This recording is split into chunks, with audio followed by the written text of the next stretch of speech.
Good afternoon and welcome to the WB Mason Coaches Report with Hofstra Women's Golf Coach Maren Crowley. Welcome to the show, Coach. Thanks for having me. No problem. We're busy week. We got two tournaments to talk about.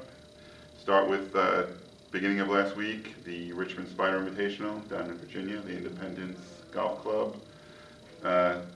Team tied for 6th overall. Mario Curran was your top finisher, tied for 17th. Your thoughts on the tournament? It was a great event. The weather was a little chilly on the mornings, but the girls did really well. Competition was fierce on that one as well. There were 3 rounds, and basically they finished strong, but I was a little disappointed in their finish because I thought they were playing much better than that, but I do think that coming off the tournament from William & Mary, they were a little tired, and we haven't been able to get as much practice in because we've just been go, go, go from event to event. But they did well. Okay, let's move something to a little more recent. This past weekend, the Monmouth Hawk Invitational in New Jersey. Much better showing for the team. Finished as the runner-up, 2nd place finish.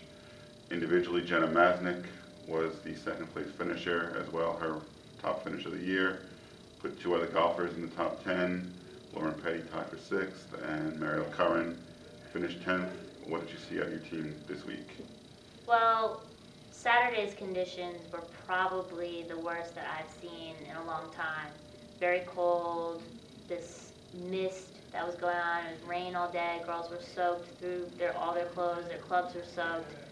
So that was definitely a factor. They played well. The second day, they came back fighting. They were 4 down after the first day to LIU, who they had been beating in the last few events. So that was kind of disappointing to lose to them, but they played real well. And I know Jenna was gunning to win the whole event, but I'm very proud of her that she took 2nd. And the girls did real well, and they're coming off this, going into Columbia, and they're excited. Now, this was probably one of the first tournaments all year where you had more than 1 or 2 golfers who put it all together for a weekend with 3 golfers in the top 10. It's a pretty good showing. Going forward, do you think you need that kind of effort out of your team every weekend to have some strong finishes? Definitely, absolutely. I mean, you can't win a tournament with just one person. And the last few events, and even in the fall, 2 of the girls would be playing so-so, and the other 3 would be doing great, and then it would flip-flop the following day. You need the consistency to go ahead and win a tournament.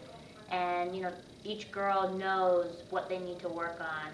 Quite frankly, if Marielle was putting better on that second day, she could have easily shot 68, 69, 70. She was hitting the ball, sticking it, but unfortunately she had a little bit tough time on the greens. But she knows what she has to work on. Same with Jenna, her bunker shots, and she has been improving.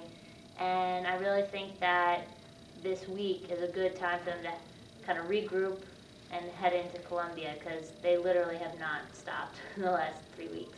Right, I said Columbia coming up, the next tournament for the team, but it is more than a week away, April 14th.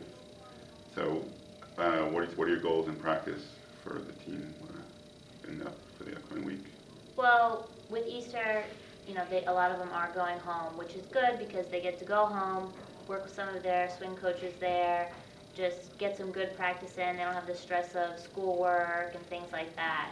So that's an upside. The other thing too is they've had the chance to kind of rest and not be so stressed out. I know that plays a huge factor with a lot of their games, just mentally, not only thinking about what's on the golf course, they're thinking about what they have to finish when they get home. So I think that is a good thing that they have this little reprieve. We're going to be practicing after Easter to get them back into the flow, and Columbia is going to be a pretty challenging tournament. I know that Harvard's going to be there, obviously Columbia, St. John's, Lehigh, so it's going to be a great match. All right, well, good luck at the Columbia Rory Invitational. Thank you. And we will talk to you after that. Awesome. Thank you for joining us on the WB Mason Coaches Report with Maren Crowley.